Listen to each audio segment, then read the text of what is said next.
जय माता दी। मैं आपकी सुजाता पाठक आपके साथ लेकर आई हूँ फिर आपके लिए कुछ खास बात।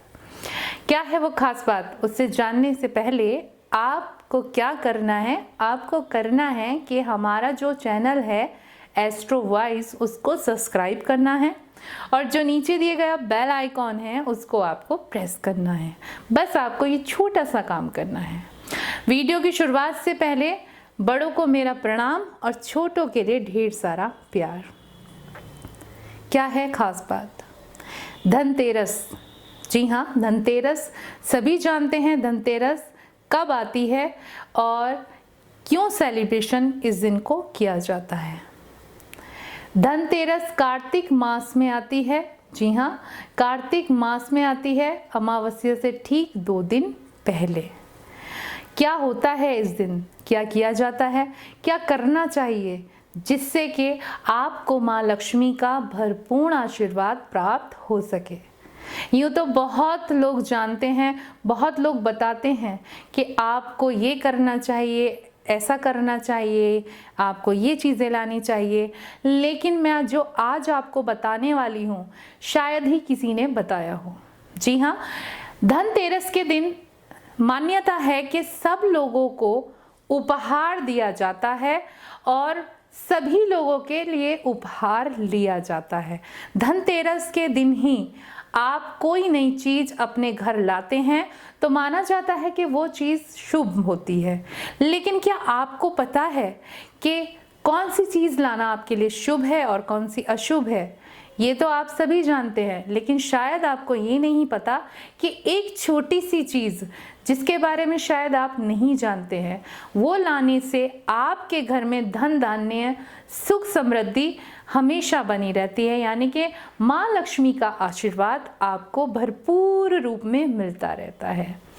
तो आइए बात करती हूँ मैं कि आज के दिन यानी कि धनतेरस के दिन आप क्या क्या लाएंगे और क्या क्या करें ऐसा जो माँ लक्ष्मी आप पर प्रसन्न हो और बरसाएं पैसा। तो चलिए बात करती हूँ मैं। सबसे पहले मैं बताऊंगी, वैसे तो सबको पता ही होगा, लेकिन जिन लोगों को नहीं पता है, कुछ लोग मार्केट में जाते हैं और माँ लक्ष्मी की प्रतिमा लेकर आते हैं, लेकिन उनको ये नहीं पता होता कि माँ लक्ष्मी की प्रतिमा को किस प्रकार से लेकर आना है या आपको किस तरीके की कौन सी धातु की लेकर आनी है। तो मैं आपको बताती हूँ कि माँ लक्ष्मी की जो मूर्ति है आपको बैठी हुई लानी है, जिन्होंने कमल पर वास किया हो, यानी कि कमल पर बैठी हुई माँ लक्ष्मी लानी है। ध्यान रखिएगा, खड़ी हुई नहीं लानी है। जिस फोटो में या मूर्ति में माँ लक्ष्मी खड़ी होती हैं, कहा जाता है कि वो जाने वाली होती हैं, यानी कि वो आएंगी तो सही लेकिन वो आपके घर में विश्राम नहीं करेंगी, बैठेंगी नहीं। तो आपके घर से धन आएगा लेकिन वो चला जाएगा।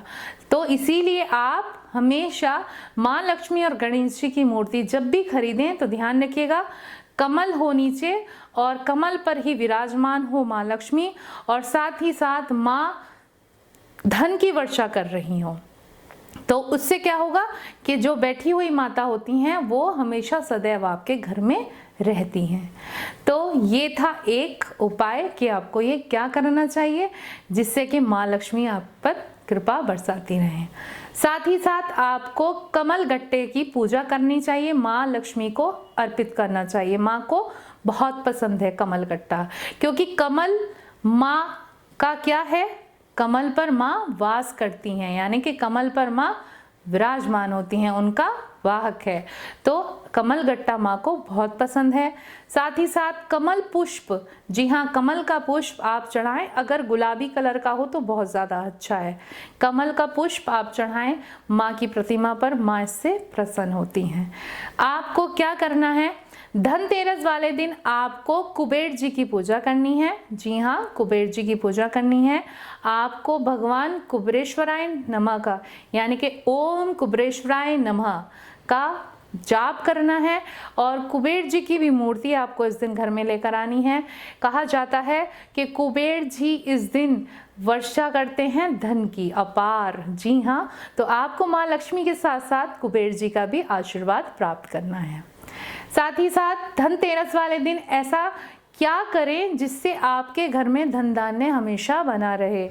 आप नई चीज़ें लाते होंगे, कोई झाड़ू लाता है, कोई बर्तन लाता है, मान्यता है कि नए बर्तन खरीदे जाते हैं इस दिन, कोई इलेक्ट्रॉनिक का सामान लाता है, कोई मतलब हर तरीके का सजावटी बहुत सारे सामान उपयोग में लाए जाते हैं। लेकिन आपको इस दिन क्या करना है, सबसे पहले तो ध्यान रखिएगा, धनतेरस के दिन आप परिवार से अलग जो आपके फैमिली वाले हैं आप उनके लिए तो उपहार खरीद सकते हैं, लेकिन अगर परिवार से अलग आप किसी के लिए उपहार खरीद रहे हैं तो आप वो ना खरीदें। इससे आपकी जो लक्ष्मी है वो दूसरे के यानी कि जो आशीर्वाद होता है वो दूसरों को प्राप्त हो जाता है। तो आपको अगर कुछ खरीदना है तो अपने ही घर के लिए खरीदें और अपने ही परिवार के सदस्य के लिए खरीदें। उस दिन आप दूसरों को गिफ्ट देने के लिए कुछ ना खरीदें। साथ ही साथ 13 दीपक तेल के, जी हाँ 13 दीपक तेल के आपको घर के बाहर जलाने हैं और 13 दीपक तेल के आपको घर के अंदर जलाने हैं। यह दीपक आपको धनतेरस के ही दिन प्रज्वलित करने हैं।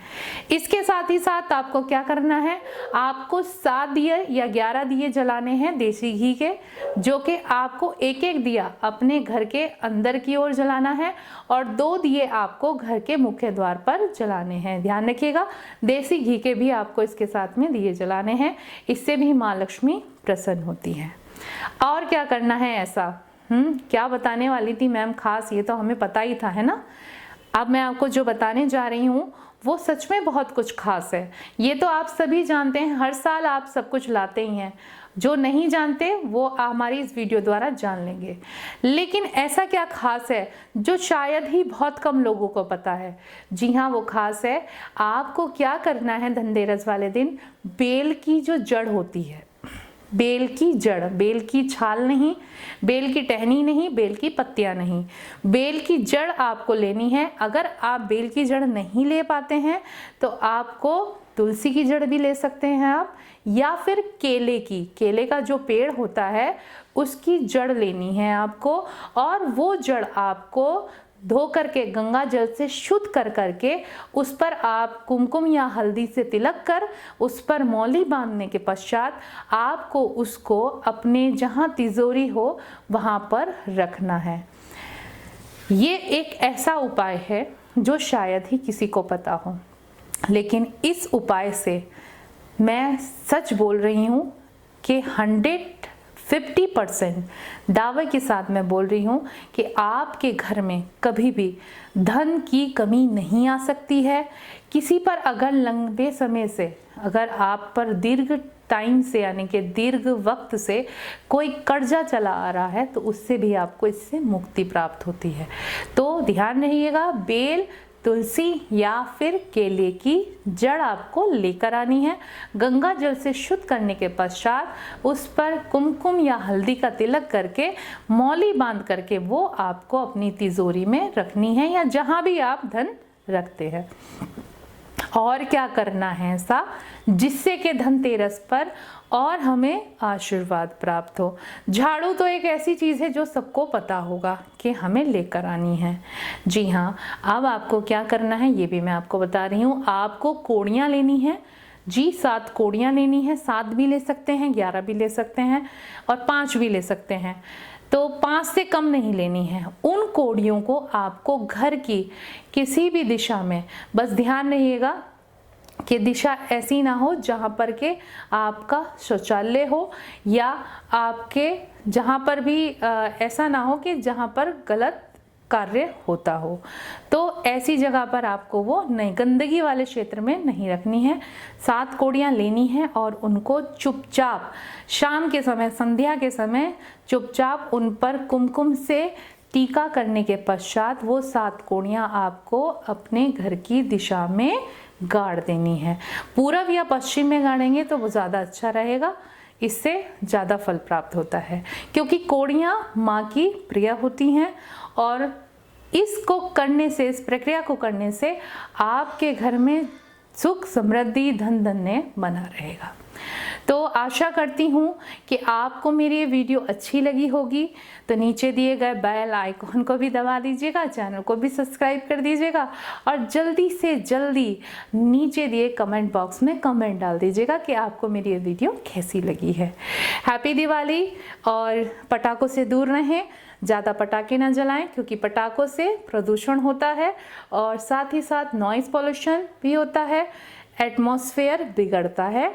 तो पटाखे ना जलाएं, शांतिपूर्वक त्यौहार को सेलिब्रेशन करें क्योंकि दिवाली का त्यौहार एक ऐसा त्यौहार है जिस दिन जो भी शंकाएं होती हैं, कुछ भी होता है, लोगों के घरों से गंदगी बाहर जाती है और शुद्धता घर में आती है।